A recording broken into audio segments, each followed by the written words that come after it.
Hey, I hope you're doing good. It's Chris here from 6 String Fingerpicking. Here are 10 common mistakes that you could well be making that I guarantee are slowing your guitar progression down.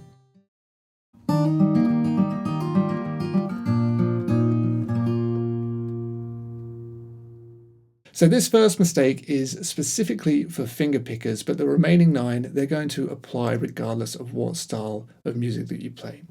So the first mistake is poor finger selection. Not necessarily picking the strings when you're finger picking in the most economical way possible. And very often I see people finger picking with just their thumb and their index finger. Regardless of what they're playing, they're just using these 2 digits.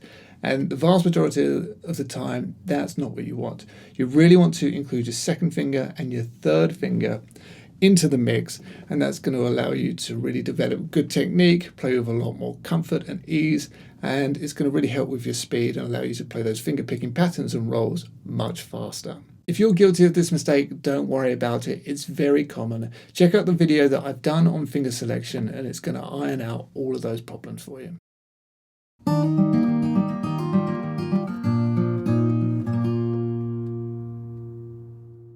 Common mistake number 2 is incredibly common. Virtually everybody is guilty of it. I know I certainly have been in the past, and it's playing everything much too fast, practicing too fast, playing your songs too fast. I don't know why we seem to all do it. Maybe it's our egos, maybe we're just unaware of how fast we're actually playing, but it's something you really want to keep in check.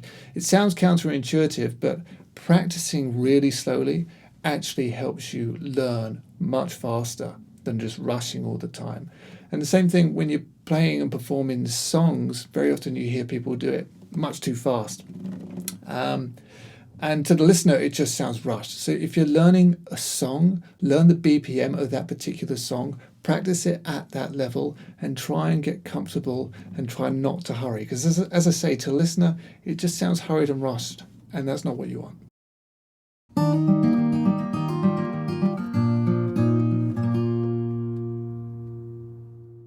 Linking on to the last one, mistake number 3 is not being able to play in time properly. If you can't play in time, then you really must put the effort in to learn how to do so. It's so important to be able to play in time. And in my opinion, one of the best ways to help develop good time is to simply start practicing regularly with a metronome. If you do so, you really will thank yourself for it, because it's going to iron out all of those timing issues that you might have. It's difficult initially, but over time with practice, you get very comfortable working with a click. And as I say, you're really going to thank yourself for making it a part of your regular practice routine.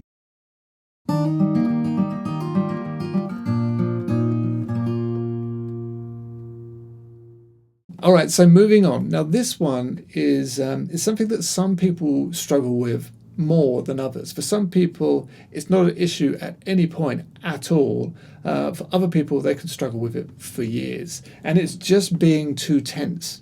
Upper body, whole body, too tense in yourself. And that comes through and out on your instrument. If you've got really tight shoulders, you're tensing your chest up, tensing your arms up, then your hands are going to be tight. And you're clenching everything way too much. You just have to learn deep breath, relax those muscles, really relax, try and be as comfortable in your body and your mind as possible. I know it's, as I say, it's much harder for some people than others, but you really need to work on it if it's something you struggle with. And if you could learn to really be relaxed, your body's relaxed, then that's going to really help your guitar playing tenfold.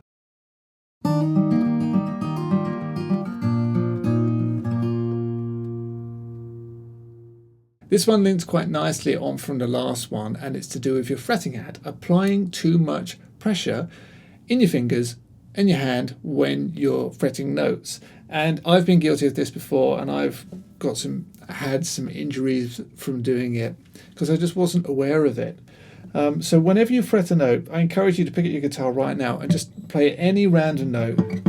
Just touch the string really lightly and then gradually start pushing in as lightly as you can until a note starts to sound. And just be aware of how much pressure you actually need to apply to get the note to sound out perfectly. It's really not that much. So if you can be aware of this and practice this, it's going to help avoid injury. You're going to be much lighter on your fingers, and that's going to allow you to be more fluid over the fretboard, play with more speed, more comfort, more ease, and an awful lot better long term.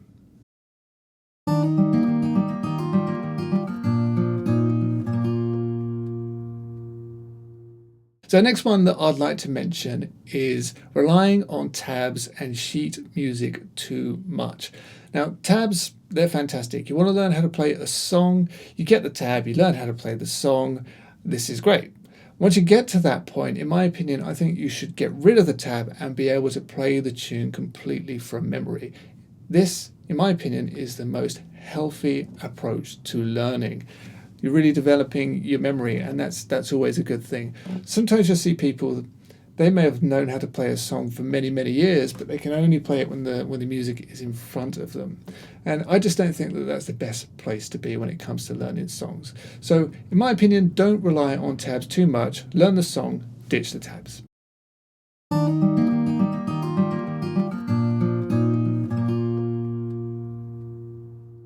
This next one is playing too loud, playing too quiet, playing too much at the same volume all the time. In other words, a lack of dynamic in your playing. Now this really is for the kind of the more advanced player. If you're still new to playing the guitar, this shouldn't be top of your list. But if you've been playing for a while and you never work on your dynamics, then I really encourage you to do so. In the classical world, they do it all the time, and it can really add some great emotion into the music.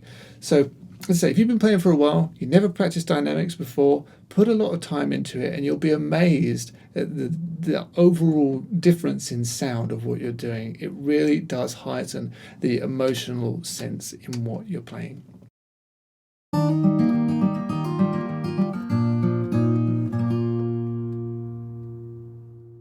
Number 8, practicing and playing with poor posture, slumped over the guitar for hours on end whilst we work away at it.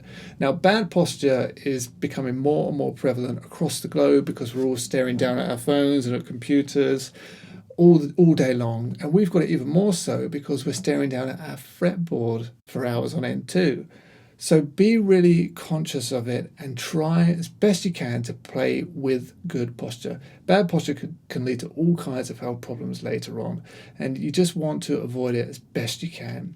If it helps, put a footstool under the foot you rest your guitar on, the leg you rest your guitar on. That's going to straighten your back up a bit, pull your shoulders back, and as I say, try really hard to not develop bad posture when you're playing your instrument.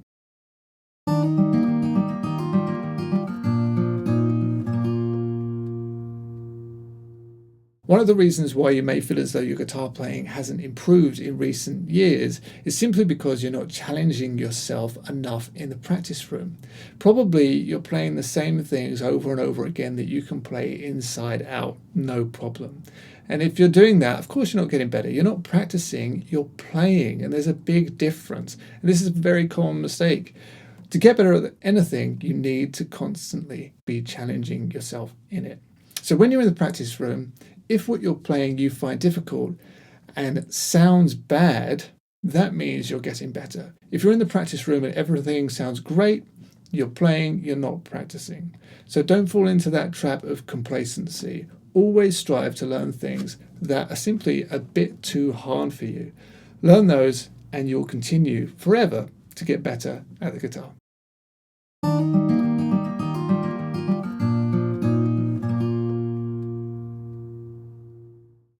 So last but not least, by far the most common and obvious mistake is simply not practicing enough. Do you practice enough? You have goals. You know where you want to go with your guitar. Does your practice plan, is it going to allow you to reach those goals? So you need to be realistic. If you want to be, let's say you want to be really, really great at the guitar, you're going to have to be practicing for a lot, multiple hours every day consistently to get there. If you just like playing, you just want to learn how to play some songs here and there, you don't need to practice anywhere near as much. So what I'm saying is, know where you want to go with your instrument and create a practice plan that's going to realistically get you there. So there you go. Those were my 10 common guitar playing mistakes that could be holding your playing back. I really hope that you got some value out of this video.